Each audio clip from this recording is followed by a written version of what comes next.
لا حول ولا قوة إلا بالله العلي العظيم. أعوذ بالله السميع العليم من الشيطان اللعين الرجيم. بسم الله الرحمن الرحيم وبه نستعين وهو المعين.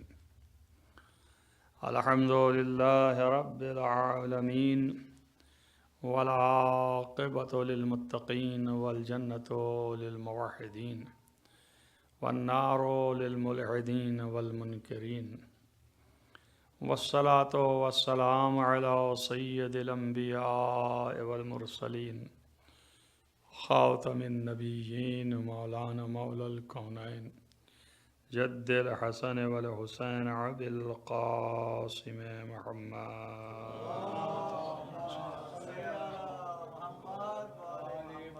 ولا سيما على ابن عمه ووزيره ووصيه وخليفته مطلوب كل طالب غالب كل غالب مولانا علي بن أبي طالب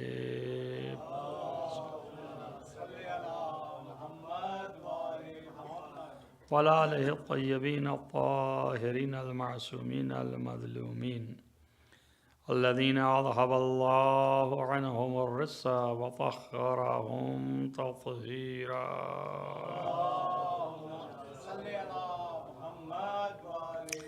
ولعنة الله على أعدائهم أجمعين من يؤمن هذا إلى قيام يوم الدين. أما بعد، فقد قال الله سبحانه وتعالى في كتابه الحكيم: بسم الله الرحمن الرحيم ونفس وما سواها فألهمها فجورها وتقواها. صلوات پڑھیں محمد وآل محمد.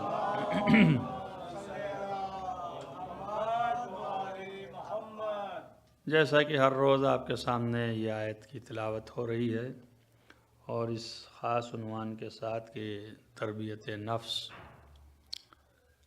آج کی گفتگو میں خالص شاید یہ وقت بھی تنگ ہو، اس بات کی طرف توضیحات اور اشارات ہیں کہ نفس کی کتنی قسمیں ہیں جو قرآن مجید کے آئینے میں بیان ہوئی اور قرآن میں ان نفوس کا تذکرہ ہوا ہے. تو قرآن نے جو نفس کا تذکرہ کیا ہے ان میں سب سے پہلا جو کہ ابھی آپ کے سامنے تلاوت کی ہے، یہ ایک قسم ہے نفس کی، یعنی ایک قسم اس کو تصور کیا گیا ہے کہ یہ نفس کی جو الہام شدہ ہے، یعنی اللہ نے اس کو الہام کیا ہے. تو جو الہام دیا جاتا ہے، جس کو میں نے اول دن لفظ الہام کی تفسیر اور اس کے الفاظ کے معنی بیان کیے، یعنی اللہ تعالی نفس کے اندر حق بات اور اچھی بات کو ابھار دیتا ہے، تو نفس کے اندر آ جاتی ہے، اس کو کہتے ہیں الہام. تو اب وہ نفس جس کے اندر یہ اچھی باتیں آتی ہیں اور فیصلہ یعنی حق کا راہ دکھا دیتا ہے، تو یہ اس نفس کو کہتے ہیں نفس ملہمہ. ملہمہ یعنی الہام شدہ، جس کو الہام ہو گیا خدا کی طرف سے، تو یہ نفس ملہمہ. چونکہ آیت یہی پڑھی تھی اس لیے آپ کو بتایا. تو اللہ نے کہا قسم ہے اس نفس کی کہ جس کو میں نے برابر کا بنایا ہے، اور پھر اس کے بعد کہا فَأَلْهَمْهَا فُجُورَهَا وَتَقْوَاهَا، پھر اس کو ہم نے برائیوں اور اچھائیوں کے تمیز کرنے کا الہام دے دیا. تو اب نفس کے اندر یہ قوت و طاقت اللہ نے بخش دی ہے کہ وہ حق راہ کو جان لے اور اچھائی اور برائی کے درمیان تمیز دے دے. تو اب یہ ایک قسم نفس ہے.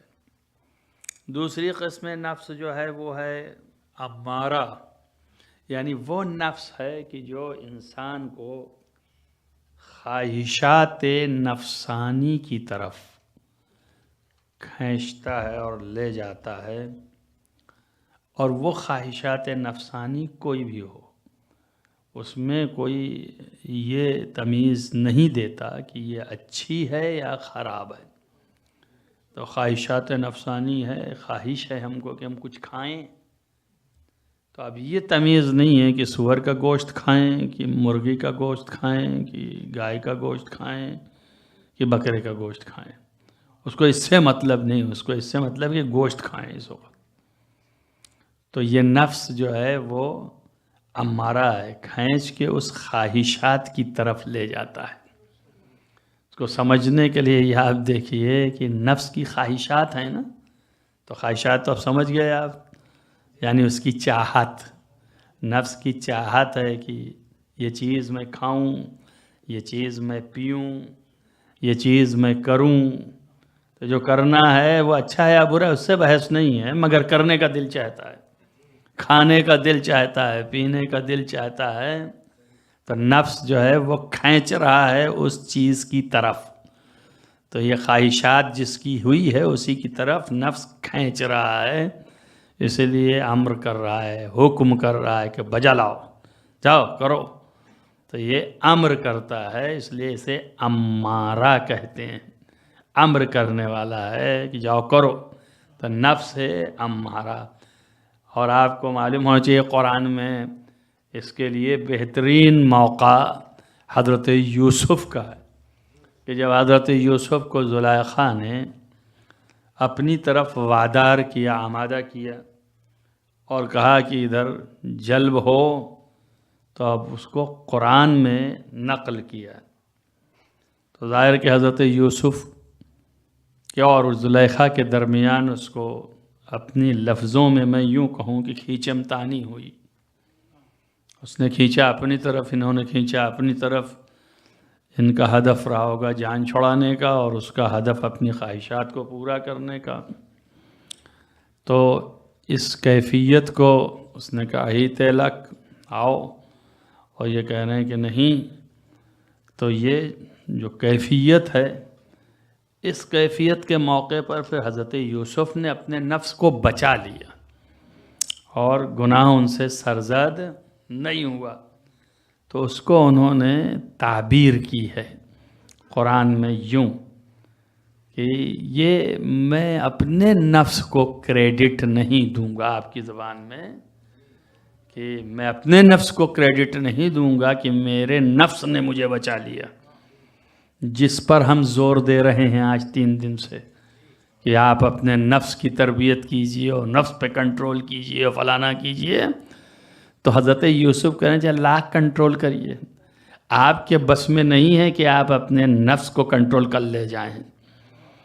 یہ تو اللہ کی رحمت ہے، اگر وہ قریب نہ ہو تو کچھ نہ ہو۔ تو وہاں پر آپ نے یہ لفظ ہے کہ ما ابری نفسی، میں اپنے نفس کو بری نہیں قرار دوں گا، اپنے نفس کو نہیں کہوں گا، کریڈٹ نہیں دوں گا کہ میرے نفس نے ایسا کیا کہ میں تو گناہ سے دور ہو گیا۔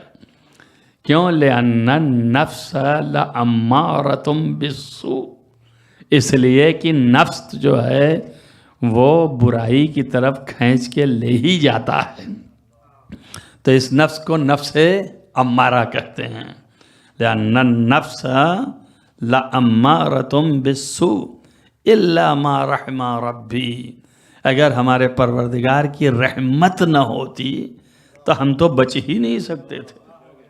ہمارے نفس نے ہم کو نہیں بچایا۔ اب آپ سوچئے، ہم تو آپ کو کہہ رہے ہیں کہ تربیت کیجئے، اپنے کو کہہ رہے ہیں تربیت کروں، اپنے نفس کی تربیت کر کے گناہوں سے بچاؤں گا اور فلانا کروں گا۔ اور نبی کا نفس تربیت یافتہ ہے، وہاں تربیت کی ضرورت بھی نہیں ہے۔ اس کے بعد نبی جو ہے پیغام دے رہا ہے کائنات کے لیے، یہ کہیں اس چکر میں نہ آ جانا ہے کہ اگر کہیں موقع مل گیا اور گناہ سے بچ گئے تو بہت ہی زیادہ تکبر و استکبار میں مبتلا ہو جاؤ اور کہو یہ تو میرے نفس کا معاملہ ہے، میں بہت کنٹرول میں رکھتا ہوں اپنے نفس کو، اور دیکھے میں گناہ کی طرف نہیں جا پاتا ہوں، تو اس کی وجہ یہ ہے کہ میرا نفس میرے قابو میں ہے۔ تو انہوں نے کہا نبی نہیں کہہ سکتا ہے تو تم کیا کہو گے جو تم اپنے سے اپنے نفس کی تربیت کر رہے ہو؟ نبی تو تربیت یافتہ ہے، الوہیت ہے، جب اس کا نفس نہیں کر سکتا کنٹرول تو تم کیا کر سکتے ہو؟ کیوں نہیں کر سکتا؟ اس لیے کہ اس نفس کی فطرت یہ ہے لامارۃ بالسوء کہ وہ برائی کی طرف تو بڑی تیزی سے دوڑاتا ہے اور اسی طرف لے جاتا ہے۔ الا ما رحم ربی، مگر یہ کہ پروردگار کی رحمت ہوئی شریک حال تو میں بچ گیا۔ تو اس کا مطلب یہ ہوا کہ رحمت پروردگار، اس لیے یہ بھی بار بار کہہ رہے ہیں کہ ہمیشہ اسی سے دعا مانگیں کہ یا اللہ تو ہی توفیق دے اپنی اطاعت کی اور اپنی نافرمانی سے بچنے کی۔ اگر تو نہیں بچائے گا تو پھر کون بچا سکتا ہے؟ یعنی ہم اسی کی اطاعت کرنا چاہتے ہیں اور اسی کے انسٹرومنٹ سے فائدہ بھی اٹھانا چاہتے ہیں، تو ہم اسی سے کہہ رہے ہیں کہ تو ہی ہماری مدد کر، اگر تو نہیں کرے گا تو پھر کون کرے گا؟ تیرا ہی مخلوق ہوں۔ اور ایک چیز یہاں پر آئی ہے تو زبان پر مدح بھی ہو جائے، وہ یہ کہ ایک بات تو پیغام قرآن نے دے دیا نا کہ نفس نہیں بچا سکتا ہے جب تک کہ رحمت پروردگار شامل نہ ہو۔ تو جہاں رحمت پروردگار شامل ہوئی اور جتنی شامل ہوئی اتنا گناہ سے بچ جائے گا۔ تو اس کا مطلب جہاں رحمت آئی گناہ چلے گیا، جہاں رحمت آئی گناہ نہیں، گناہ نیست و نابود۔ رحمت کے آنے سے گناہ نیست و نابود، یہی تو ہوا نا۔ تو حضرت یوسف کی ہاں رحمہ صحیح، اتنی دیر کے لیے صحیح، یوں تو معصوم ہیں وہ، مگر اتنی دیر تو کم سے کم انہوں نے کریڈٹ میں بتایا کہ رحمت پروردگار شامل حال ہوئی اور ہم گناہ سے بچ گئے۔ تو مطلب یہی ہوا نا کہ رحمت مقابل معصیت ہے، یعنی گناہ و نافرمانی سے بچائے رکھنے کا نام رحمت ہے۔ تو جس کے پاس ایک سیکنڈ کے لیے آ جائے تو وہ تو معصوم بن جائے، جس کی ذات ہی رحمت للعالمین ہو۔ ایک صلوات پڑھیے محمد وآل محمد۔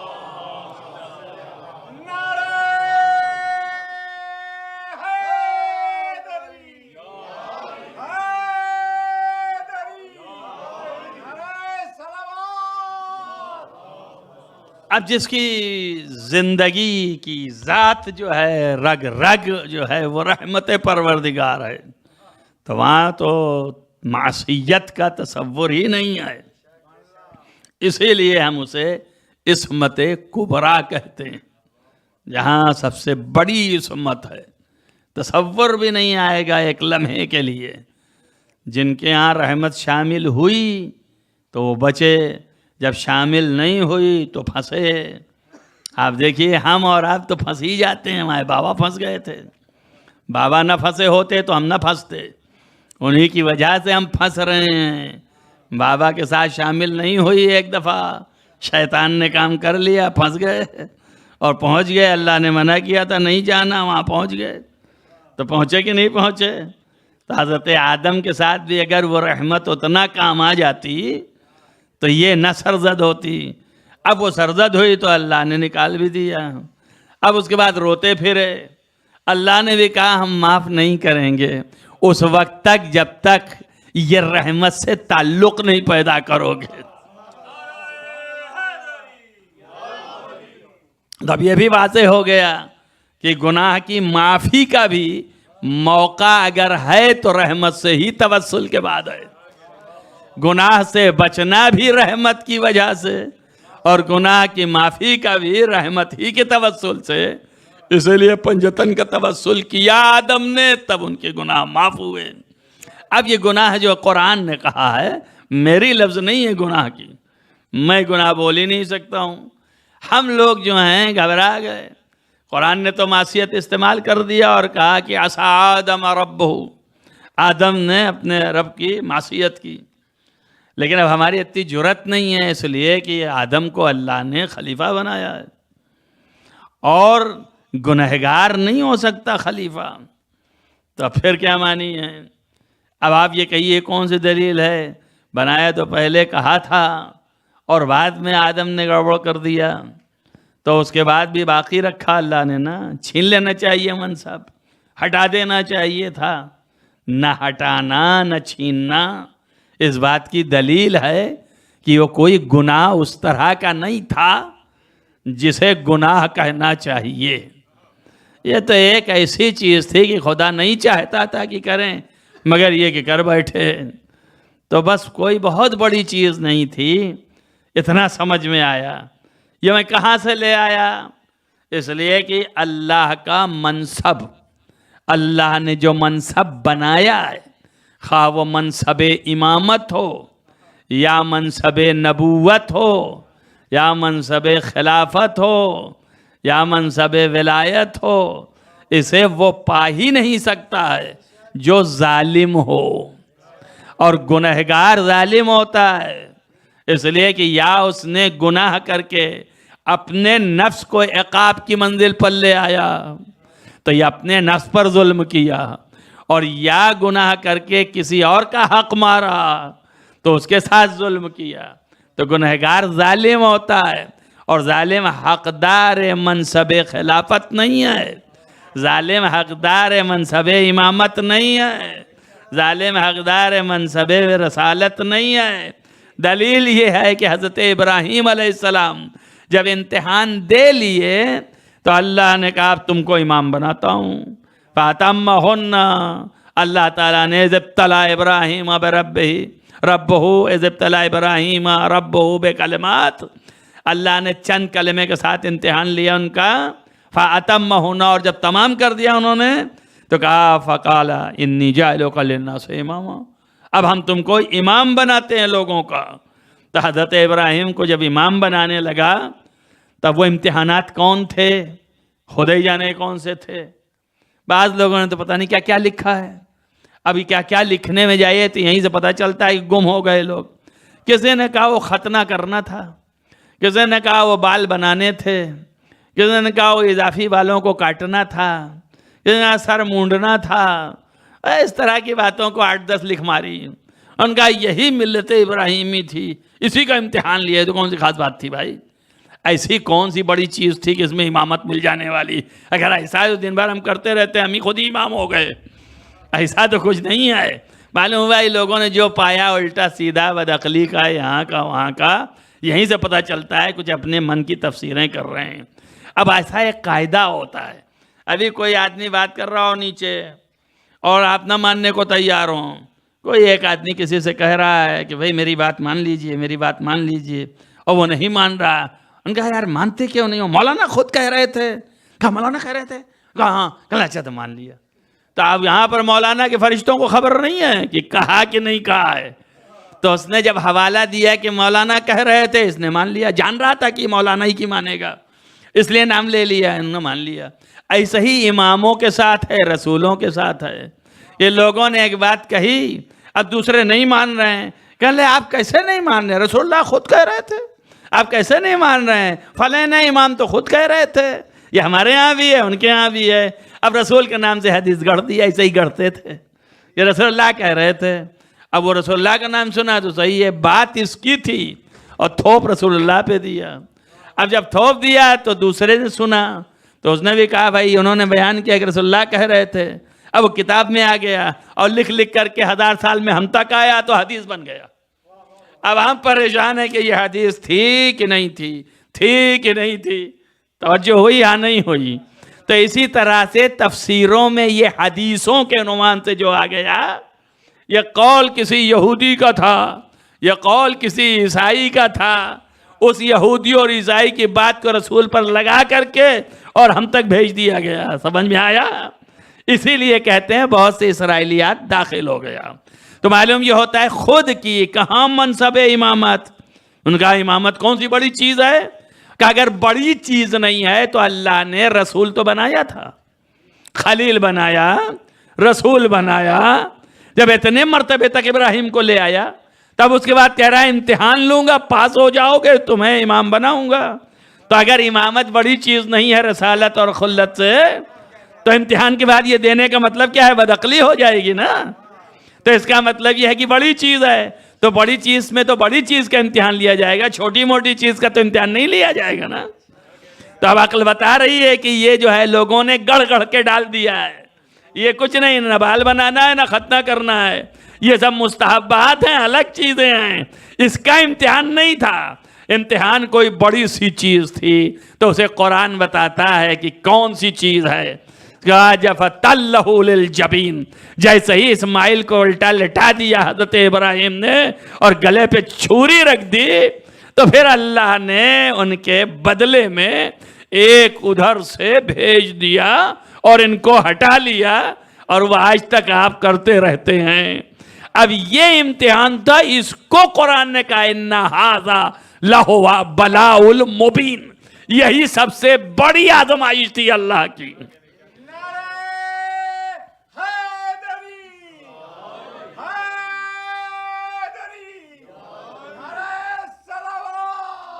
یعنی یہ کہ سب سے بڑی آزمائش اور ابتلا ابراہیم کی بیٹے کی قربانی تھی، جان کو دینا، قربان کرنا، اور اس قربانی کے نتیجے میں اللہ نے کہا اِنَّ هَذَا لَهُوَ الْبَلَاءُ الْمُبِينُ، یہی جو ہے سب سے بڑی اور کھلی ہوئی آزمائش تھی۔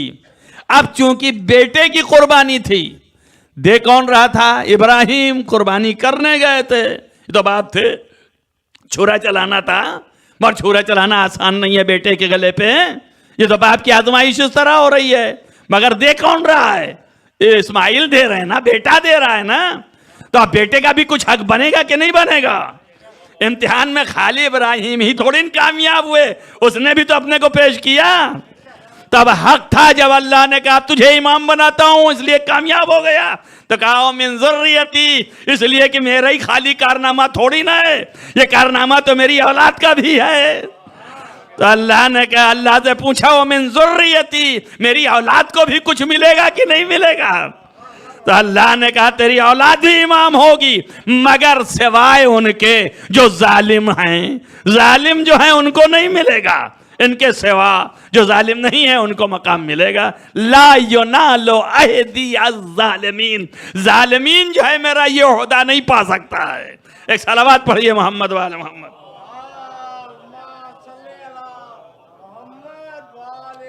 تو اب دو چیزیں آپ کے سامنے آ گئی، ایک چیز تو یہ آ گئی کہ رسالت سے افضل ہے امامت، اگر افضل نہ ہوتی تو دیتا کیوں؟ اعلیٰ اور عرفہ نہ ہوتی تو دیتا کیوں؟ تو ایک بات تو یہ قرآن نے صاف کر دیا۔ اب آپ کا ذہن ادھر ادھر نہیں جانا چاہیے کہ یہ نبی اور وہ امام تو کیسے ہوگا، تو نبی اولو العزم ہیں، فلانے ہیں، ارے ابراہیم سے اولو العزم ابراہیم ہی اولین ہیں، اس کے بعد ساری اولادیں ان کی جو ہیں وہ جو ہیں نبی ہیں۔ اب اگر موسیٰ بھی اولو العزم ہے تو پہلے ابراہیم پھر موسیٰ، اب اگر عیسیٰ بھی اولو العزم ہے تو پہلے ابراہیم پھر عیسیٰ، اب اگر رسول اللہ ہیں تو پہلے ابراہیم پھر رسول اللہ، کہیے تو جانوں، یہاں تک تو آپ کہتے چلے آئے۔ اب بتائیے آپ جیسے پہلے ابراہیم پھر رسول اللہ، اور ان کا نہیں، رسول اللہ ہی کے تو طفیل میں ابراہیم پیدا کیے گئے ہیں۔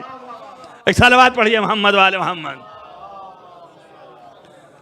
تو حضرت ابراہیم نے اس بات کا فیصلہ کرا دیا کہ امامت یعنی خلافت، امامت یا جو بھی عہدہ خدا ہے، رسالت و نبوت، یہ کسی ظالم کو نہیں مل سکتا ہے۔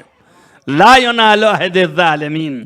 تو اب آدم سے جو یہ خطا ہوئی، اگر یہ گناہ ہوتا اور معصیت ہوتا تو ظالم ہو گئے تھے، اور اللہ چھین لیتا خلافت کو، اس لیے کہ ظالم نہیں پا سکتا ہے، تو خلافت پر باقی رہنا دلیل ہے کہ معصیت نہیں تھی۔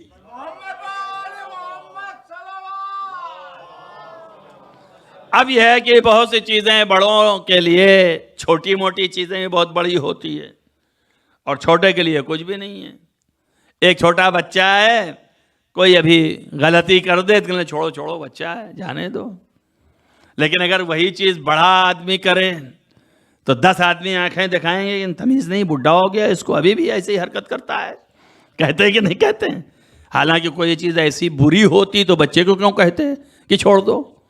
بچے کو بھی کہہ دیتے کہ نہیں نہیں ٹھیک ہے، غلط ہے، اس کی تنبیہ کرو، لیکن نہیں، بچے کو کہہ رہے ہیں کہ نہیں چھوڑ دو، اس کا مطلب یہ ہے کہ چیز ہلکی ہے تو چھوڑا جا رہا ہے، مگر بڑے کو کیوں نہیں چھوڑ رہے ہیں، اس کو کیوں برا کہہ دے رہے ہیں؟ اس کو مذمت کر رہے ہیں کہ بوڑھا ہو گیا، اس کو خبر نہیں ہے. اسی طرح عالم ہے. آپ جو ہیں بازار میں کوئی چیز کھانا یہ بری چیز تھوڑی نا ہے، مگر یہ کہ عالم کے لیے ہے کہ جو پیش نماز ہے اگر وہ بازار میں مرتب کھڑا ہو کے کھاتا ہے تو مروت کے خلاف ہے. اگر 10-20 مرتبہ دیکھا گیا اس طرح کرتے ہوئے تو عدالت ساقط ہے. ایسے آدمی کے پیچھے نماز درست نہیں ہے. تب آپ بتائیے شریعت نے کیوں ایسا قانون دیا؟ بھائی کون سی خاص بات تھی؟ بازار میں تو سبھی کھاتے پیتے ہیں. اسی کے لیے کیا ان کا نے ان کی شان یہ نہیں ہے کہ جس پلیٹ فارم پہ ہما شما سبھی ہوں وہیں یہ بھی کھڑے ہیں. ان کا یہ مقام نہیں ہے، ان کا درجہ کچھ اور ہے.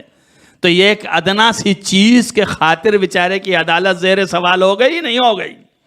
حالانکہ کوئی بات نہیں تھی. ان کا نہیں، ان کی شخصیت بلند ہے. تو ویسے ہی وہاں پر بھی اللہ نے جو منع کیا کہ یہاں نہ جانا، تو اگر چلے بھی گئے تو دوسرا کوئی چلا جائے تو کوئی مسئلہ نہیں ہے. لیکن اللہ نے چونکہ منع کیا اور تھے آدم بنایا ہی خلیفہ تھا تو شان بلند تھی، تب اس لحاظ سے اللہ نے تنبیہ کی.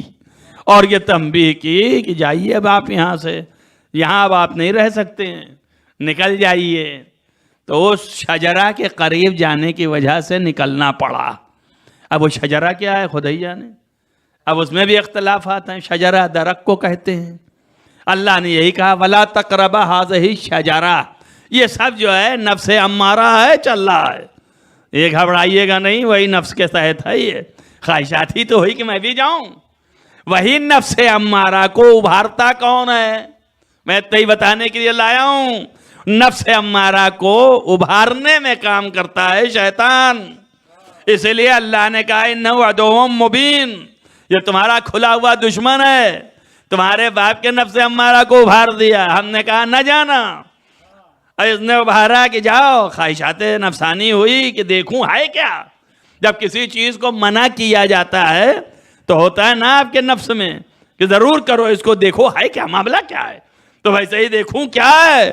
نفس نے کہا کہ دیکھوں کیا ہے. شیطان نے کہا بالکل چلو اما چھوڑو. پھر آیا اگر کہ اللہ نے منع کیا ہے تو نہ جائیں. ان کا ارے منع کیا ہے تھوڑا سا تھوڑی جانے میں منع کیا ہے. تو اب اور تعویل دی. جب اور تعویل دی تو آگے بڑھ گئے اور اس طرح سے قریب چلے گئے. مگر ہے یہ شجرہ کیا، یہ درخت کس چیز کا ہے، وہ الگ چیز ہے. یہ اختلافات الگ ہیں. اب پھر وہیں پہ وہی سلسلہ چلا جو ابھی بتایا آپ کو کہ پھر وہی یہودیت، وہی عیسائیت، وہی عقولو.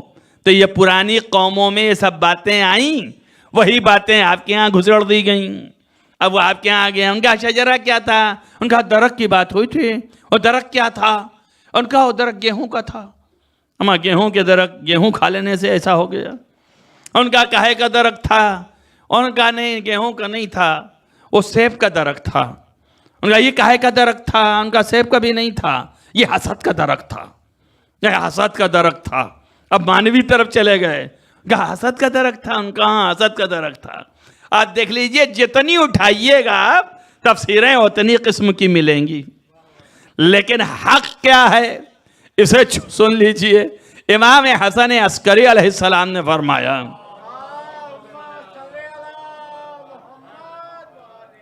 ایک چیز جسے کہہ دی جائے کہ یہ تمہیں نہیں ملنے والی ہے، تو کسی چھوٹے سے اگر کہیں تو ہو سکتا ہے کہ ضد کرے تو اس کو معاف کیا جا سکتا ہے. بچہ ہے، ابھی مثال دی ہے. لیکن بوڑھے سے کہیں تمہیں کبھی نہیں ملے گی اور وہ کھڑا ہو کے رٹ لگا دے کہ ہمیں چاہیے ہمیں چاہیے، تو غصہ کس کو آئے گا بتائیے؟ آئے گا کہ نہیں آئے گا؟ کیوں؟ اس لیے کہ اس کے اتنی بھی سمجھ نہیں ہے کہ بتا دیا نہیں مل سکتی ہے. تو اب وہ چیز جب کہہ دیا نہیں ملے گی تو اب وہ آپ کو نہیں ملنے والی ہے. اب یہ سمجھ لیجئے. تو مقام آل محمد علیہ السلام اتنا بلند ہے کہ جب اللہ نے آدم کو ساق عرش پر دکھایا تو کہہ دیا کہ دیکھو یہ مقام ہے ان کا. اب اس بلندی کو دیکھا تو شیطان نے ورغلایا کہ یہ مقام ان کو مل سکتا ہے، کیا تمہیں نہیں مل سکتا؟ تمہیں بھی تو مل سکتا ہے. تو تم یہ مقام لے لو، تم بھی اس مقام کی خواہش کرو، یہ مقام تمہیں مل جائے. تو حضرت آدم نے غبطہ کیا. رشک بھی، رشک اس کو بولتے ہیں. غبطہ کیا، رشک کیا، حسد نہیں کیا کہ ان سے ختم ہو جائے، بلکہ غبطہ کیا، رش کیا کہ یہ مقام ہم کو بھی مل جائے. اور ہم آپ کو بتا چکے ہیں قاعدہ یہ ہے کہ سمجھدار کو جب کہہ دیا یہ نہیں مل سکتا تو اب تمہاری یہ ضد کرنا کہ ہم کو مل جائے، غصہ آئے گا کہ نہیں آئے گا، غضب آئے گا کہ نہیں آئے گا؟ تو امام نے فرمایا یہ شجرہ کچھ اور نہیں ہے، نحنو شجرۃ النبوہ، ہم شجرہ نبوت ہیں جن کے مقام کی خواہش کی یاد ہم نے. تو اللہ نے کہا اس مقام تک نہیں پہنچ سکتے ہو. صلوات پڑھیں محمد وعلی محمد.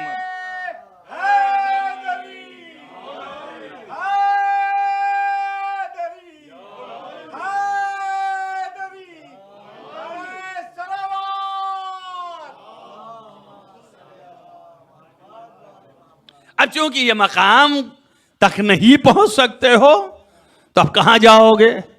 تو اب تو جتنا اللہ کی طرف سے معین ہے وہیں جانا ہے. بھیج دیے گئے وہاں، اور یہ ساری کائنات کی خلقت جو ہے انسانیت کی اور آدمیت کی انہی سے وابستہ ہے، اور یہاں پر آ گئی. تو الغرض خواہشات جو پیدا ہوئی مقام کے لیے، یہ کون سی خواہشات تھی؟ اسی کا نام ہے نفس. اب امارہ اس لیے ہو گئی کہ منع کر دیا نا کہ نہ چاہیے، تو منع کر دیا تو وہاں پہ ضرورت ہوئی کہ نہیں مجھے ملے. تو یہ نفس جو ہے امارہ کھینچ کے ادھر لے جا رہا ہے. ابھارا کس نے؟ شیطان صاحب نے. تو اسی طرح آپ کے اور ہمارے ساتھ بھی شیطان لگا ہے ہر گام پہ، تو وہ نفس کی خواہشات پر ابھارے گا. توجہ ہوئی یا نہیں؟ تو بس اس سے زیادہ نہیں، تو بیچ بیچ ایسے ہی فضائل بھی آتے رہیں اور بات بھی ہوتی رہے.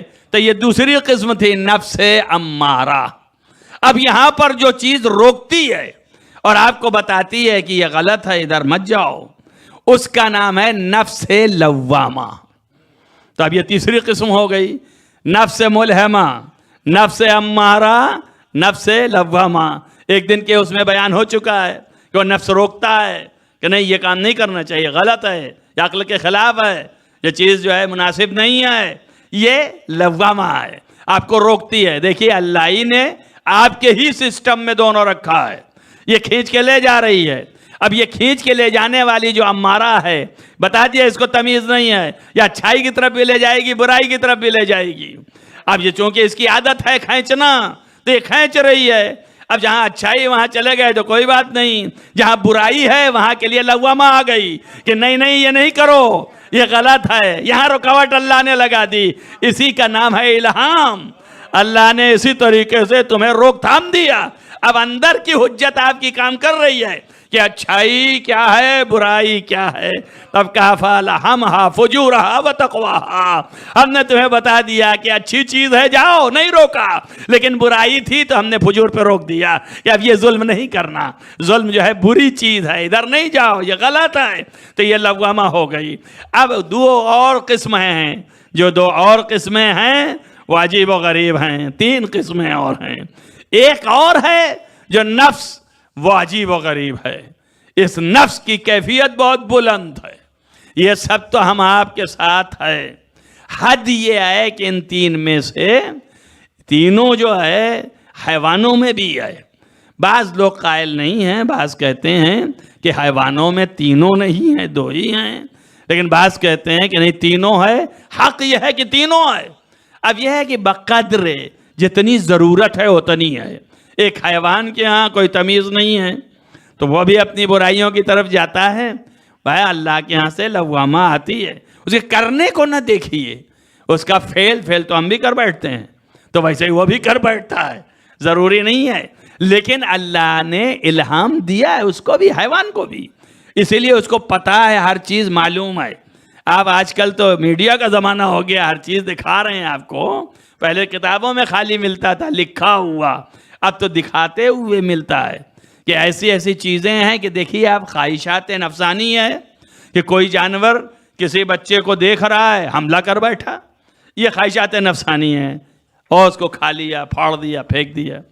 اور وہی جانور جو کہ شیر اگر مان لیجئے ہے، جو کہ حملہ آور ہے اور پھاڑ کے کھا بھی سکتا ہے، اور وہی جانور کسی بچے کے پاس ہے، اس سے پیار کر رہا ہے، محبت کر رہا ہے، اپنے کندھے پہ بٹھال رہا ہے اور لے جا رہا ہے، پار کرا رہا ہے، ادھر سے ادھر گزار رہا ہے. ارے بھائی یہ کیا ہو گیا؟ یہ تو پھاڑ کھانے والا ہے اور یہ پیار کیوں کر رہا ہے، اور ابھی وہاں پھاڑ کھایا تو بھاگنا تو ایسے بھی چاہیے. آپ دیکھ لیے تمام جگہوں پہ ایسی چیزیں ہیں. تو یہ کیفیتیں ہیں کہ ان کے اندر یہاں پر لوامہ کار فرما ہے کہ ابھی اس کو پھاڑ نہیں کھانا، یہ بچہ ہے کچھ کر نہیں سکتا تیرا، تو اس کے قریب مت جانا، اس کے ساتھ تلطف سے پیش آنا. یہ فطری اس کے اندر خدا نے پیدا کیا اسی وقت. تو یہ بھی کار فرما ہے وہاں پہ. تو الغرض یہ ہے کہ 3 تو یہ ہو گئیں، اب 3 بلندتر ہیں. ایک نفس مطمئنہ، یعنی وہ نفس ہے جو مطمئن ہے. اب اطمینان کہاں سے پیدا ہوتا ہے؟ جو چیز دیکھ لی جائے، آنکھوں سے سمجھ لی جائے تو اطمینان پیدا ہو جاتا ہے. اگر آپ کو بتاتے رہیں تو آپ ہو سکتا ہے اگر عقل میں آ گئی تو مان لیں، ہو سکتا ہے عقل میں آ گئی تو مان لیں. ہم نے آپ کو بتایا کہ فلاں جگہ آگ لگی ہوئی ہے، آپ نے کہا آدمی سچے ہیں، ٹھیک ہے مان لیا، اور ہو سکتا ہے نہ مانے. اب ہم نے آپ کو کہا کہ دھواں اٹھ رہا تھا اس لیے میں نے کہا کہ آگ لگی ہوئی ہے، کہا دھواں اٹھ رہا تھا تب بھی مان لیا. دھواں بھی دکھا دیا ہم نے کہ دیکھیے دھواں دکھ رہا ہے. ان کا ہاں دھواں تو دکھ رہا ہے مگر ہو سکتا ہے وہاں آگ کہ نہ ہو، کسی اور چیز کا دھواں ہو، فیکٹریوں سے نکلتا ہے کہیں سے آیا ہو، وہ بلڈنگ نہ آگ لگی ہو. اب اطمینان کب پیدا ہوا؟ جب آنکھوں سے دیکھا جلتے ہوئے، ان کا تو آگ لگی ہے اور بلڈنگ جل رہی ہے یہاں سے وہاں تک. تو اب اطمینان پیدا ہو گیا کہ یہ آگ لگی ہوئی ہے. اور قریب تر آئیے ادھر سے، حضرت ابراہیم علیہ السلام، ان کو کیا تھا؟ ان کہا کہ مردے کو کیسے زندہ کرتا ہے؟ اللہ نے کہا ایمان نہیں رکھتا کہ میں مردے کو زندہ کرتا ہوں؟ کہا بالکل ایمان رکھتا ہوں، یہ تو ہو ہی نہیں سکتا کہ ایمان نہ رکھوں. تو پھر کیوں پوچھ رہا ہے کہ مردے کو کیسے زندہ کرتا ہے؟ کہا کہ اپنے قلب کو اطمینان کے لیے. تو اب اللہ نے دکھایا کہ کس طرح مردے کو زندہ کرتا ہے. تو معلوم ہو گیا کہ جو چیز اس کو معلوم ہو جائے، مشاہدے میں آ جائے تو اطمینان ہو جاتا ہے. اب ہے نا، مردے کو زندہ کرنے کی کیفیت دیکھ لی، اطمینان پیدا ہو گیا نا. اب اسی طرح ہے، آپ کو یقین ہے کہ جنت ہے، یقین ہے کہ جنت میں سلسبیل ہے، کوثر ہے، یہ سب ہے، لیکن اگر نظروں کے سامنے دکھ جائے تو اب اس سے بڑا اطمینان کچھ ہوئے گا نہیں. اب ساری کائنات ایک طرف ہو جائے اور کہے کچھ بھی نہیں ہے، مگر آپ دیکھ چکے ہیں تو کہیں گے سب کچھ ہے. اسی لیے نفس کو اطمینان ہے. لہذا فقہاء اور عرفاء نے اس کا معنی کیا کہ جو چیز آخرت میں ملنے والی ہے، جس کا وعدہ کیا گیا ہے، جنت ہے، سلسبیل ہے، کوثر ہے، یہ جو وعدے آپ سے کیے گئے، جو چیز آخرت میں ملنے والی ہے، اگر اس کو اپنے آنکھوں سے دیکھ لے تو نفس کو اطمینان ہو جاتا ہے. تو یہ ہے نفس مطمئنہ. ارے اللہ اگر سمجھ سکو، اب سمجھے کیا ہوا تھا جو یہاں چراغ گل کرنے کے بعد کہا جہاں جانا ہو چلے جاؤ. توجہ کریں، یہ فقط یقین و ایمان کی بنیاد پر تھے. چراغ غل ہونے کے بعد بھی ہم ساتھ نہ چھوڑیں گے. جب ساتھ نہیں چھوڑا تو یقین مستحکم ہو گیا کہ اب یہ یقینی ہمارے ساتھ ہیں. تب حسین نے آخرت دکھائی. اب اس کے بعد کا حبیب کی یہ جگہ ہے، دیکھو تمہارے لیے زہیر یہ جگہ ہے، دیکھو تمہارے لیے عباس یہ جگہ ہے، دیکھو یہ ساری جگہیں دکھائی جا رہی ہیں. تب ان کے اطمینان قلب کے لیے ہے کہ آنکھوں سے دیکھ لیں قبل اس کے کہ وہاں جائیں.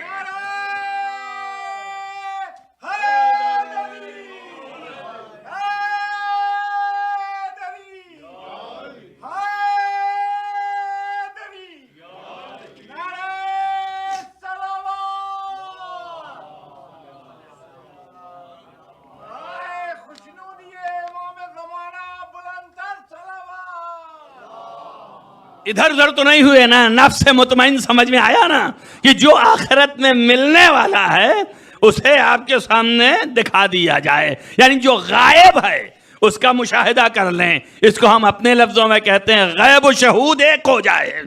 گھپی ہوئی چیز بھی ایسے ہی ہو جائے جیسے مشاہدہ کرتے رہتے ہیں تو نفس مطمئن ہو جاتا ہے. مگر یہاں دکھا کون رہا تھا؟ حسین ابن علی.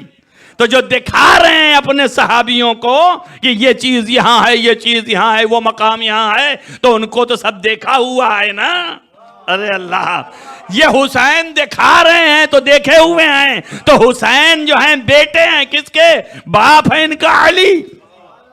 تو جب بیٹا دیکھا ہوا دوسرے کو دکھا رہا ہے تو اب باپ بھی تو دیکھا ہوا ہوگا نا. اسی لیے باپ نے کہا اگر نظروں کے سامنے سے پردے ہٹا دیے جائے تو ایک ذرہ فرق نہیں آنے والا ہے. صلوات پڑھو محمد والے.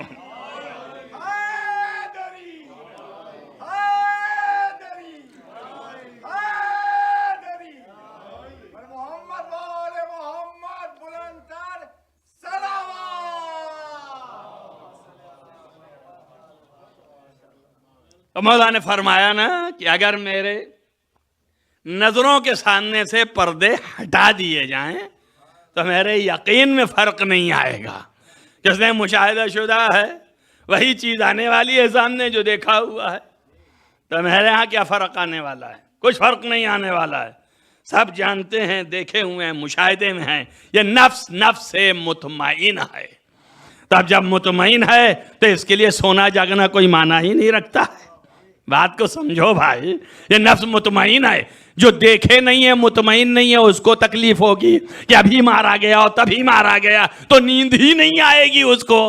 یہاں تو مطمئن ہے، جانتا ہے کہ اس میں کس کے دم ہے کہ مار دے مجھے.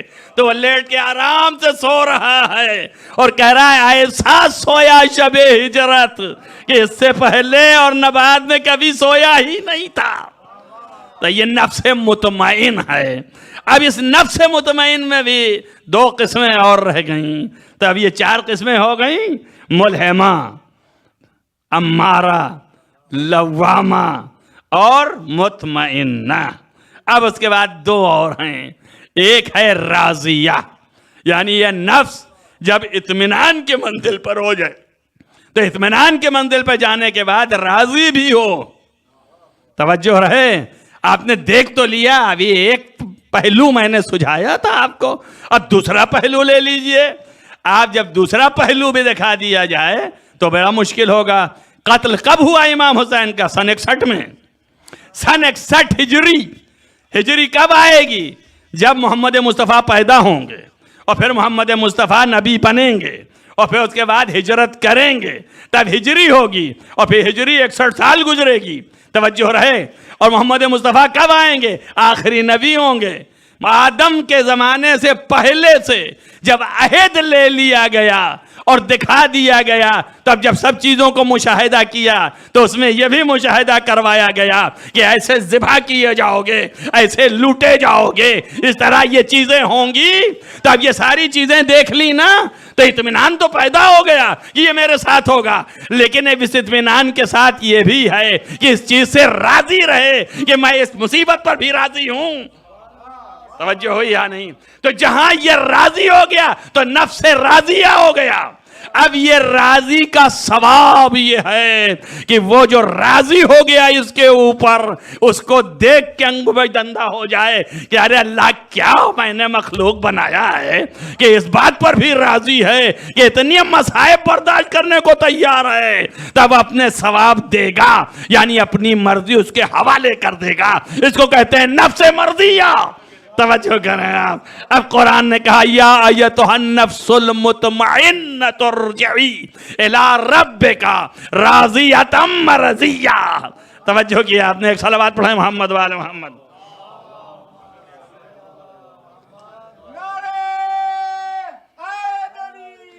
ہر قدر پر راضی رہنا. رضا کے معنی ہے تسلیم، اور رضا کے معنی بھی یہی ہے کہ اللہ نے جو تمہاری تقدیر کر دی ہے اس کے اوپر راضی رہنا، حرف شکوہ نہ لانا. اسی لیے تو یاد ہوگا آپ کو امام حسین تو بلند تر چیز ہو گئے. حضرت زہرا تو بلندر ہو گئیں اس لیے کہ دائرہ چادر تطہیر میں ہیں، لیکن زینب نیچے سے کہہ رہی ہیں کہ جب پوچھ رہا کہہ رہا ہے کہ دیکھا نہیں تمہارے ساتھ کیا اللہ نے کیا ہے، تو آپ نے فرمایا ما رأیت الا جمیلا، سوائے اچھائی کے برائی دیکھی ہی نہیں ہے۔ اس کا مطلب کیا ہوا؟ یعنی ہر تقدیر الہی پہ ہم راضی ہیں۔ جب ہر تقدیر الہی پہ راضی ہو گیا تو اللہ نے کہا اپنی مرضی تیرے حوالے کرتے ہیں۔ شب ہجرت باپ لیٹ کے مرضی لے کے نفس مطمئنہ مرضیہ بنا۔ توجہ کریں آپ، میدان کربلا میں حسین نے آپ کو عمل دکھا کے نفس مرضی مطمئنہ بنے۔ آپ اندازہ کریے حسین میدان کربلا میں ہیں، اور یہاں پر آپ دیکھیں دو چیزیں ہیں عجیب و غریب جو کیفیت کو ہے۔ مرضی پروردگار کس بات پر ملی؟ اس بات پر ملی کہ شب بھر لیٹے رہے۔ میں نے ابھی تھوڑی دیر پہلے آپ کو بیان کیا نا، حضرت ابراہیم علیہ السلام حضرت اسماعیل کی قربانی کر رہے ہیں، چھری چلا رہے ہیں، تو حضرت اسماعیل نے اپنی قربانی حضرت ابراہیم کے حوالے کی کہ آپ مجھے قربان کر دیجئے، آپ مجھ پہ چھری چلا دیجئے۔ یعنی اس بات پر راضی ہو گئے، اور اس کا قرآن نے فیصلہ کیا۔ کوئی یہ نہ کہہ دے کہ ایسے ویسے تیار ویار کیے گئے ہوں، کچھ بھی نہیں، اور ایسا بھی نہیں ہے کہ اللہ کا حکم آیا ہو، کچھ بھی نہیں کہ بھائی اللہ کا حکم تھا، مجبور تھے، یہ تھے وہ تھے۔ لفظ غور کیجیے، حکم خدا کس طرح آیا؟ انہوں نے کہا کہ اے میرے بیٹے، میں نے، یہ نفس کی بلندی ہے، کہ اے میرے بیٹے میں نے اپنے خواب میں یہ دیکھا ہے کہ میں تمہیں ذبح کر رہا ہوں۔ توجہ ہو رہی یا نہیں ہو رہی؟ اب یہ خواب میں دیکھا ہے، ہمارے آپ کے لیے خواب تو بہت گھٹیا چیز ہے، سوتے میں کچھ بھی دیکھ سکتے ہیں، اور سوتے کی بات کر رہے ہیں۔ توجہ کرو میری بات پر۔ اب یہ نبی ہے، تم نہیں ہو، مگر نبی سے کہہ رہا ہے، کسی اور سے نہیں کہہ رہا ہے، اور ابھی یہ 16 سال سے نیچے کے ہیں۔ قرآن نے کہا اسماعیل کے ابھی مونچھیں نہیں آئی تھیں، تو آپ سوچئے اگر یہ نبی نہ ہوتے، اتنے سمجھدار نہ ہوتے، تو ابراہیم جو کہہ رہے تھے وہ سمجھتے کیسے؟ یہی دلیل ہے کہ نبی پیدا ہوتا ہے تب سے نبی رہتا ہے، اس کو بعد میں نبوت نہیں آتی 40 سال کے بعد۔ لہذا ہوا یہی کہ اب ان سے جب کہا کہ میں نے خواب میں دیکھا ہے کہ تمہیں ذبح کر رہا ہوں، تو جواب میں بیٹا کیا کہہ رہا ہے؟ اسے یقین کہتے ہیں۔ اب ملاحظہ فرمائیے، یقین نبوت یہ ہے کہ آواز دیا، کہا یا ابت افعل ما تؤمر، اے میرے بابا آپ وہ کریے جو آپ کو حکم دیا گیا ہے۔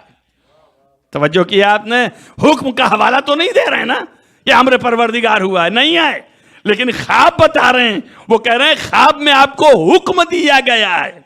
اللہ اکبر، یہ وہ مقام ہے، سمجھیے نبی کی خواب اور بیداری برابر ہے۔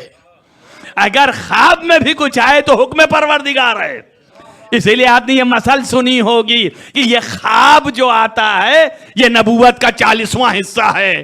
تو یہاں نبی کے ہاں ایسا ہے کہ اس کا خواب ہو یا بیداری، جو بھی عمل ہے وہ حکم پروردگار ہے۔ لہذا کہا کہ خواب ہے تب بھی آپ کو امر ہی ہوا ہے، آپ جو ہے وہ کر گزریے جو آپ پر واجب ہے۔ اب ایک نزاکت ہے تھوڑی سی، آپ تھوڑا بیدار ہوں، آج کے لیے مجھے مجمع چاہیے تھا، مگر کیا کروں، مجبور ہوں، بھاگے ہوں، تو اپنی فطرت سے، عادت سے مجبور بیان کرتا ہی ہوں، ممبر پہ ہوں اور کوتاہی نہیں کر سکتا، چھوڑ نہیں سکتا۔ تو ایک بات تو معلوم ہو گئی نا کہ نبی کا سونا اور جاگنا برابر ہے نا؟ سو رہا ہے تب بھی وہی امر ہے، اور جاگ رہا ہے تب بھی وہی امر ہے، تو سونا اور جاگنا برابر ہے نا۔ شاید اسی لیے بخاری میں ہے کہ عائشہ اپنی تمام عورتوں کے ساتھ بیٹھی ہوئی نبی کی برائی کر رہی تھیں، تو نبی نے کروٹ لیا، جیسے ہی کروٹ لیا کہا یا رسول اللہ کیا آپ جگ رہے ہیں؟ تو آپ نے کہا ہم سوتے میں بھی ویسے ہی سنتے ہیں جیسے جاگتے میں سنتے ہیں۔ صلوات پڑھیے محمد والے محمد۔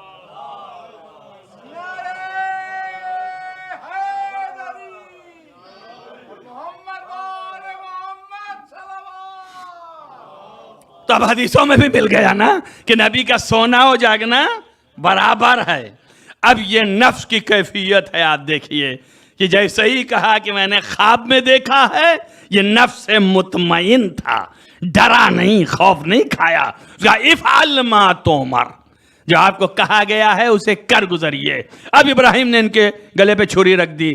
آپ سوچیں گے میں پھر پلٹ آیا ایک چیز کے لیے، اتنا ہی بتانے کے لیے کہ جو اپنی قربانی دے نبوت کے حکم پر، توجہ کرو میری بات پر، یہ علی حضرت اسماعیل کا باپ ابراہیم نبی اولو العزم ہے نا، تو نبوت کے حکم پر، نبوت کی خواہش پر، حکم بھی نہیں، نبوت کی خواہش پر جو اپنی قربانی دے تو اسے قرآن میں کہا گیا ہے یہ کان الاسماعیل عند اللہ مقضیہ. یہ ابراہیم اسماعیل جو ہے اللہ کے نزدیک جو ہیں وہ ایسے ہیں کہ کان عندہ مرضیہ، یہ اس کی مرضی ہیں. تو ایک بات سمجھ میں آ گئی کہ خواہشات نبوت پر جو قربانی دے وہ مرضی پروردگار ہوتا ہے. شاید یہی وجہ ہے کہ شب ہجرت نبی کی خواہش یہ ہوئی کہ میرے بستر پہ تم لیٹ جاؤ. علی جب لیٹ گئے تو ادھر سے مرضی ہی نہیں مرضات کا ڈھیرا لگ گیا. نبی صلوات پڑھیں محمد والے محمد.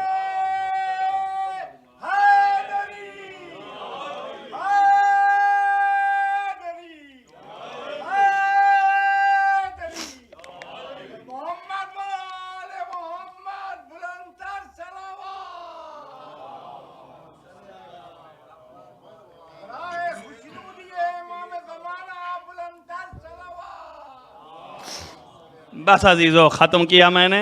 آپ توجہ رکھیے صرف اس بات کے لیے کہ اس قربانی میں ڈرے نہیں، اور یاد رکھیے اب قیامت تک کوئی یہ کہہ نہیں سکتا ہے کہ کہیں پہ علی ڈر گئے اس لیے ایسا کر دیا.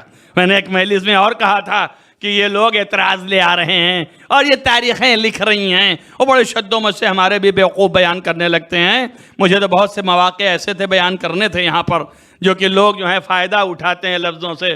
ابھی آپ مصائب میں سنیں گے کہ آپ پیتے ہوئے شربت دے دیا، اب لوگ اسی کو یوز غلط کرتے ہیں. آ کر کے ترحم تھا مولا کو، کوئی ترحم و رحم نہیں، کوئی ایسی کوئی بات نہیں ہے. اب یہ موقع آئے گا تو بیان کریں گے، کوئی بات نہیں ہے. امام نے اس کی توضیح کی ہے، وضاحت کی ہے. ترحم کا کیا مسئلہ ہے؟ یہ تو ظالم تھا، ملعون، قاتل. جب قاتل اور ظالم تو زیادہ ترحم کیا مطلب ہوتا ہے؟ یہ تو قاعدہ ہے فطری طور پر، حکم ہے اسلام کا. اسلام کا حکم ہے کہ اگر کوئی اسیر ہو تو جو کسی کو قیدی کو قید کرتا ہے تو قید کرنے والے پر یہ حق ہے کہ قیدی کو کھانا کھلائے، اس کو پانی پلائے، اس کو اس تک صبر کرے، چاہے وہ کافر ہو چاہے مومن ہو، کوئی بھی ہو. اس سے بحث نہیں ہے. چھٹے امام نے فرمایا کافی میں یہ حکم موجود ہے. تو اب اس کے لیے لحاظ یہ ہے تو مولا پیتے ہوئے یہ اسیر بھی تو ہے سامنے، اس لیے آپ نے بڑھا دیا. وہاں کوئی ترحم نہیں ہے کہ آپ آئیں کہیں کہ ظالم کے ساتھ ترحم کرنا چاہیے. یہ ایک نقطہ لے کے کھڑا ہو گیا تاکہ آپ براعت نہ کر سکیں. جو دشمنان آل محمد ان سے براعت سے پھر جائیں آپ. یہ نئے آپ کے حربے ہیں، یہ حربے چلانے والے سن لیں قاعدے سے.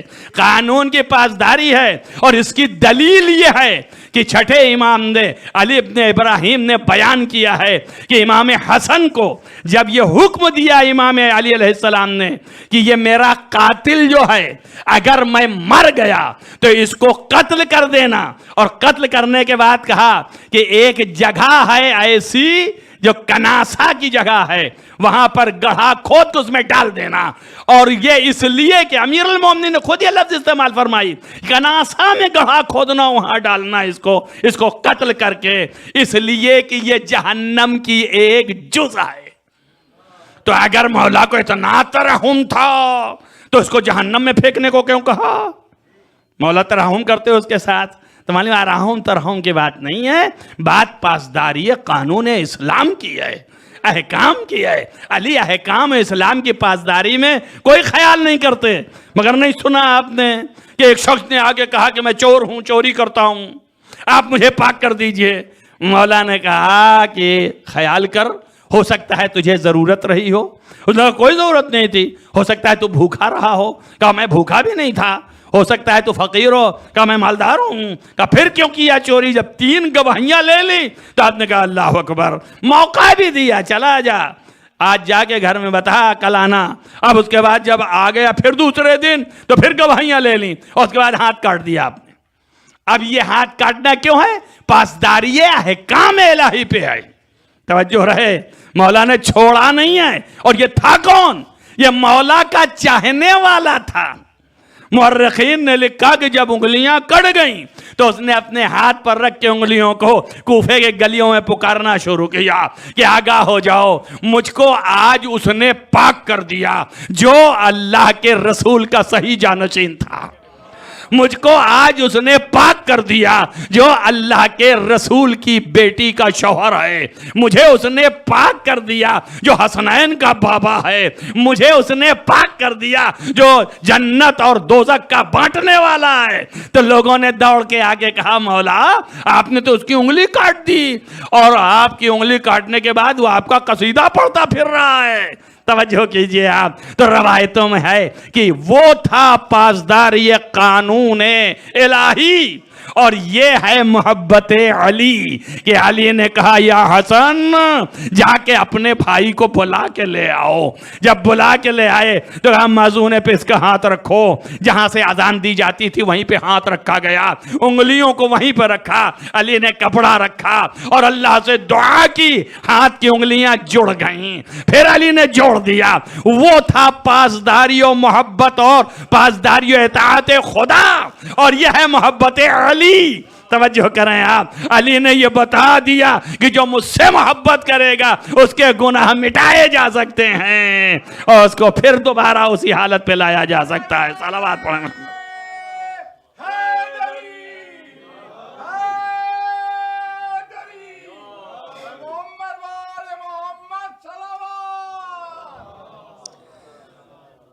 یہ سبب ہے کہ اگر علی اور رہ گئے تو پھر دشمن جو چاہ رہا ہے اس کا کام نہیں ہو پائے گا. لہذا وہ چاہتا ہے کہ مولا کائنات دنیا سے چلے جائیں. اس لیے اس نے دسیسہ کاری کی. آج تک لوگ چھپا رہے ہیں کہ بھائی کس نے مارا. تو ایک ابن ملجم کا نام آتا ہے، عبد الرحمن ابن ملجم. یہ ایک خارجی ہے اور بڑے شوق سے لوگ جو ہیں اپنے تاریخی علم کا زور لگاتے ہوئے یہ کہتے ہیں کہ چونکہ خارجی دشمن ہو گئے تھے مولا علی کے، پہلے تو انہی کے ساتھی تھے، انہی کے شیعہ تھے، انہی کے چاہنے والے تھے، پھر بعد میں خارجی ہو گئے، پھر جنگ نہروان انہی سے ہوئی تو اب وہ جلا و تپاب ہونا تھا اس لیے مار دیا تاکہ اسی کے سر چپ چلا جائے. اصل جو چاہ رہا ہے کہ اگر علی رہ گئے تو عدالت قائم ہو جائے گی، تو اس عدالت کا خاتمہ کرنا چاہیے. جیسے آج ماسٹر مائنڈ کو نہیں سمجھ پا رہے ہیں. اب میں نام نہیں لینا چاہتا ہوں، میرے ساتھ مجبوریاں ہیں اور آپ سمجھنا نہیں چاہتے ہیں. وَإِلَّا میرا اشارہ کافی ہے. آج تک دھنتے رہ گئے کہ واقعہ کیوں ہوا اور کیسے ہوا، اسی ایک میں پڑے ہوئے ہیں. ارے فلانا فلانا فلانا ماسٹر مائنڈ کوئی اور تھا کروانے والا. تو ویسے ہی یہاں پر بھی ہے، ماسٹر مائنڈ شام میں بیٹھا ہے اور یہاں کوفے میں علی کو قتل کرنے عبد الرحمن ملجم جو ہے وہ آیا. ماسٹر مائنڈ شام میں ہے. اس کو بچانے کے لیے کوشش کی جاتی ہے اور دلیل اس کی یہ ہے کہ جب مولا علی کی شہادت ہو گئی تو شہادت کے بعد بلا کے اپنے وزراء کے ساتھ علی کی شہادت پر خوشیاں منانا اس بات کی دلیل ہے کہ جو ہم نے کیا تھا وہ ہو گیا. یہ ہے قاتلین. یہاں چھپا لوگے چھپا لے جاؤ، وہاں نہیں چھپ پائے گا. جب وہاں نہیں چھپ پائے گا تو تم یہاں چھپانے میں لگے تھے تو تم بھی اسی کے ساتھ محشور ہوگے انشاءاللہ تعالی. لیکن جو حق جانتے ہیں وہ حق کوئی فرقہ اور کا بھی نہیں. جو حق جانتے ہیں وہ بولتے ہیں، جو حقیقت ہے جانتے ہیں وہ بولتے ہیں. لہذا زہر جو ہے شام سے آیا تھا اور اس زہر میں تلوار بجھائی گئی تھی اور یہ اس طریقے سے تلوار چلائی گئی کہ ایک ضربت اتنی کاری تھی. جو سجدے میں گئے تھے، جھکاؤ میں تھے علی ابن ابی طالب، اس وقت یہ ضرب لگائی ہے تو یہ ضرب اندر تک چلی گئی. تخوم یعنی اندر تک چلی گئی، زہر اتر گیا. عزیزو شب میں، کل شب میں یعنی صبح میں، آج کی صبح میں، جو آپ کل شب میں ہم نے مجلس پڑھی، تو آج کی صبح میں یہ ضربت مولا علی کو لگی. میں کل یہاں تک لایا آپ کو کہ مولا کے جب ضرب لگ گئی اور آپ نے مٹی اٹھا کے اپنے سر پہ رکھا اور یہ فرمایا فزتو برب الکعبہ، میں رب کعبہ کی قسم کامیاب اٹھا ہوں. عزیزو یہیں سے سمجھ لینا چاہیے اور جبرائیل کے اس آواز پر سمجھ لینا چاہیے واللہ ان ہدمت ارکان الہدا، خدا کی قسم ارکان ہدا گر گیا. قد قتل امیر المومنین، امیر المومنین قتل کر دیے گئے، نوید موت امیر المومنین ہو گئی. لیکن عزیزو مگر حیات سے تھے امیر المومنین.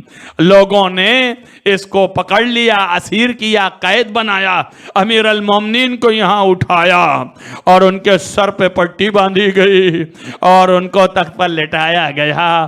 عزیزو بڑے آرام سے کل میں نے آپ کو یہاں تک کے مصائب بیان کیے، لیکن آج سنو. پھر اس کے بعد وہ تخت اٹھا کے بیت الشرف لے جایا جانے لگا.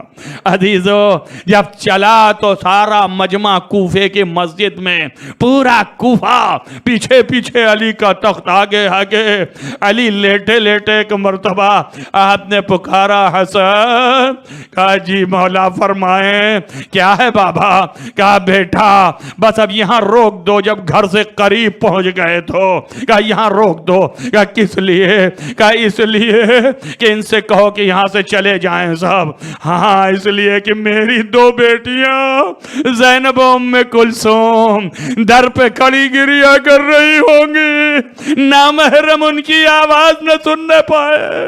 عزیز ہاتھ جوڑ کے کہوں گے یا علی، ارے یہی کوفہ ہوگا جہاں یہ آپ کی بیٹیاں بے مقنع چادر لائی جائیں گی. جزاکم ربکم خیر الجزا. اور بیت الشرف میں لائے گئے اور بیچ آنگن میں رکھ دیا گیا تخت آپ کا، اور آپ اس تخت پر لیٹے رہے. ایک ایک کر کے پھر آنا شروع ہوئے. بیت الشرف سے لوگوں کو ملاقات کر کے ہٹایا گیا، پھر لوگوں کو بلایا جو ملنا چاہتے تھے مل رہے تھے. عزیزان گرامی، یہ لوگ ملنے والوں میں جب خلوت ہوئی تو گھر کے لوگوں نے ملنا شروع کیا اور آپ کی تیمارداری ہو رہی ہے، دوا پلایا جا رہا ہے، آپ کی خدمت کر رہے ہیں. حسنین آپ کے پاس بیٹھے ہیں. لیکن لکھا یہ ہے کہ مولا علی کا تخت رکھنے کے بعد اور لوگوں کے دور ہو جانے کے بعد جب بچیاں اپنے باپ کے قریب آئیں، پہلے لوگ آتے رہے، علی سب سے جو ہے جواب دیتے رہے، سب کو کہتے رہے میں ٹھیک ہوں، گھبراؤ نہیں، تسلی دیتے رہے.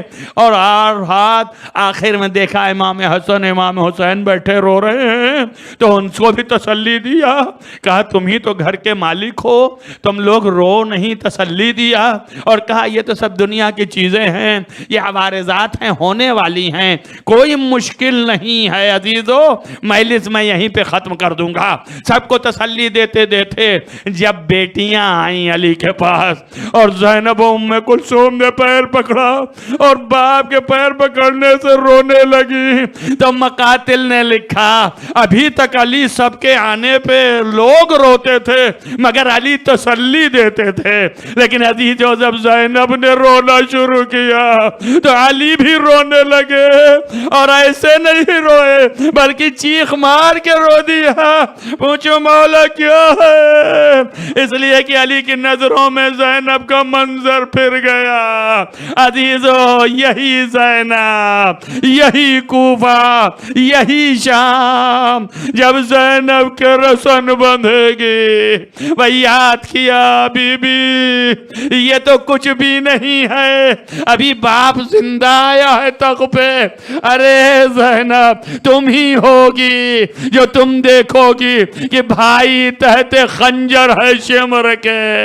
اور زینب تلے زینبیہ پہ آواز دے رہی ہوگی اے پسرے ساتھ تو کھڑا دیکھ رہا ہے میرا ماجایا ذبح کیا جا رہا ہے. عزیزو اور صدا بلند ہوگی الا قتل الحسین بکربلا، الا ذبح الحسین بکربلا، ماتم حسین یا حسین.